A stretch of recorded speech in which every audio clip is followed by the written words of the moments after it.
Hello, my name is Licsko. You should know that by now, but anyways, this is my painting called the Handshake.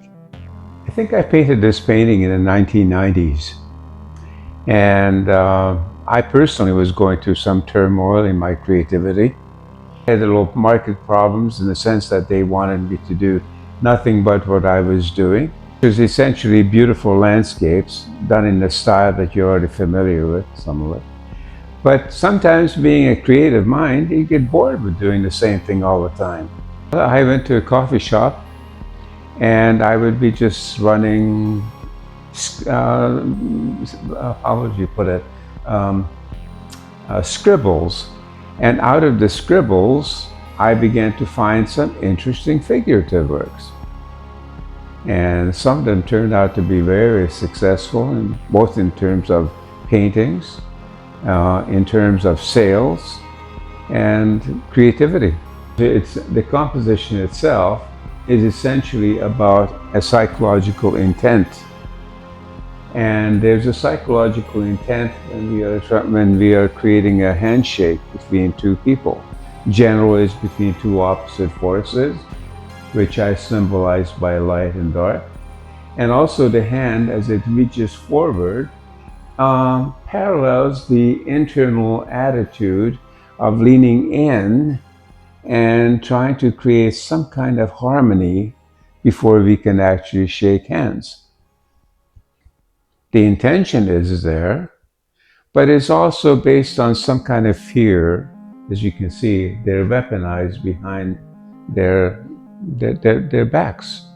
And it is essentially a hidden threat of saying, I'm shaking hands, but in case I need a weapon, I have it.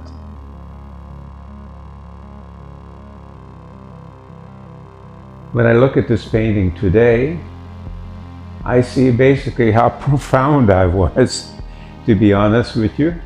At the time, I was really looking at, and really interested even to this day, as to the science and the beinghood of man. And that has many, many complicated facets.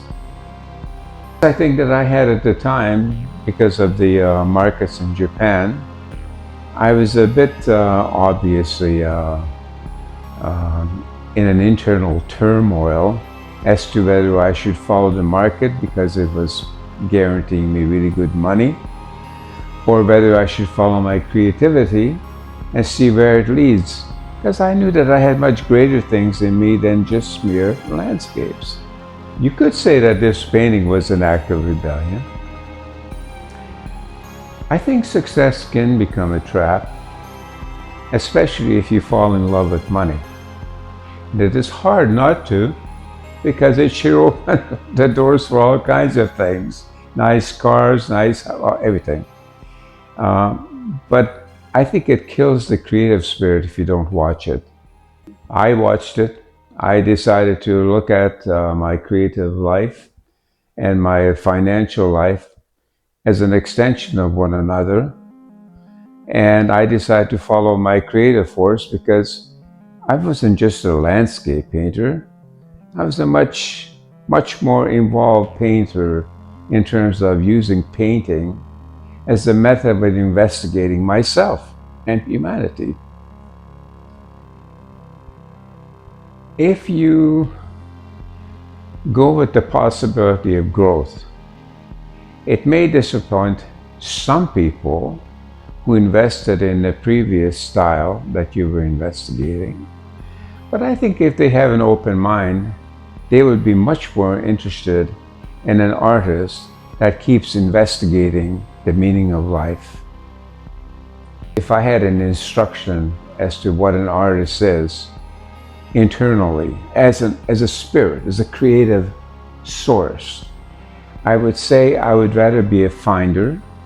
So scribbling became an act of starting point, a seed from which certain ideas would concretize themselves through the use of the pencil. So in a sense, the pencil, the charcoal, was a source of creativity, which sometimes was much more difficult to do in painting. I would say that that is an expression of an exercise in free expression. And I would rather be a finder than a mere looker. I thought that basically there's a kind of an influence in a sense from Picasso, but not in terms of emulating him. But I like the freedom of the explorative line, caricature, the freedom of expressing through gestures, through the line, which allowed to express emotions that were contradictory, enigmatic, explorative, and giving birth to an emotional expression which mere realism prevented from happening. I discovered the line, and the lines discovered me. At the same time, it was a perfect marriage. It was very attractive to one another, I think.